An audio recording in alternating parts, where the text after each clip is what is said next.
అలాగే రాగానే ముఖ్యమంత్రి అవ్వగానే చేయబోయే మొదటి సంతకం ఏ రైతైతే మనకు అన్నం పెడతాడో, ఏ రైతులైతే వలస వెళ్ళిపోతున్నారో, మన రాయలసీమ వదిలి, మన అనంతపురం వదిలి, మన ధర్మవరం వదిలి ఆ రైతుని హక్కును చేర్చుకోవడానికి, అండగా ఉండడానికి నేను రాగానే 60 సంవత్సరాలు నిండిన ప్రతి రైతుకి 5,000 రూపాయల పెన్షన్ ప్రకటిస్తున్నాను.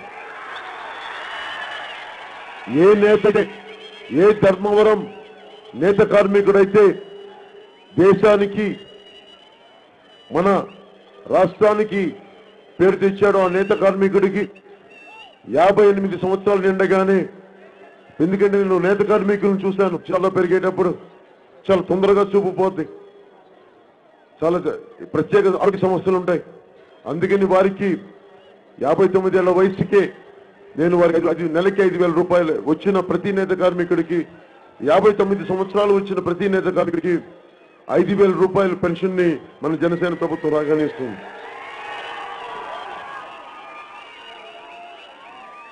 ఇంతమంది యూత్ ఉన్నారు. నేను కోరుకుంటుంది మన రాయలసీమలో 2-3 ఐటీ కారిడార్స్ రావాలి.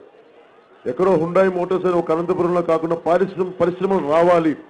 పరిశ్రమలు రావాలి అంటే ముందు స్థానిక ప్రజాప్రతినిధులు పారిశ్రామికవేత్తలను భయపెట్టడం ఆపేయాలి. మాకు ఎంత వాటా ఇస్తారని అడగడం ఆపేయాలి. యువత ఇక్కడి నుంచి వెళ్ళిపోకుండా, వలసలు వెళ్ళిపోకుండా ఉండాలంటే, పరిశ్రమలు రావాలి అంటే స్థానిక ప్రజాప్రతినిధులు ఎవరైనా కానీ మీరు పారిశ్రామికవేత్తలను భయపెడితే ఒకరు రారు. నేను మాటిస్తున్నాను మీకు, యువత ఇక్కడి నుంచి వలసలు వెళ్లకుండా, పారిశ్రామికవేత్తలను ఎవరిని రాయలసీమలో భయపెట్టకుండా వారికి మేము రక్షణ కల్పిస్తూ ఇక్కడ పరిశ్రమలు పెట్టండి, మా యువతకి ఉద్యోగాలు ఇప్పించే భరోసాని పారిశ్రామికవేత్తలకు నేను కలుగజేస్తాను. అలాగే ఇంతమంది యువత ఈ రోజున రోడ్ల మీదకి వస్తూ ఉన్నారు. వారికి ప్రత్యేకించి నేను కోరుకుంటుంది, 25,000 ఇప్పుడు ఇంతమంది యువత ఉన్నారు. మీరు ఎక్కువ మంది నాలాగా 10th క్లాస్ దాకా చదువు ఉండాలి. ఎక్కువ మంది నాకంటే ఎక్కువ చదువుకున్న వాళ్ళు ఉండుండొచ్చు, కానీ నేను మీ అంత పెద్దగా చదువుకోలేదు. 10వ తరగతి వరకే చదివాను, కానీ చదవడం అనుకున్నది వేరే విషయం. కానీ నాలాగా 10వ తరగతి చదివిన ప్రతి ఒక్కరికి, 18 సంవత్సరాలు నిండిన ప్రతి ఒక్కరికి ఒక 25,000 స్పెషల్ పోలీస్ కమాండో పోస్టులు తయారు చేస్తున్నాను. ఎందుకంటే అది మీకు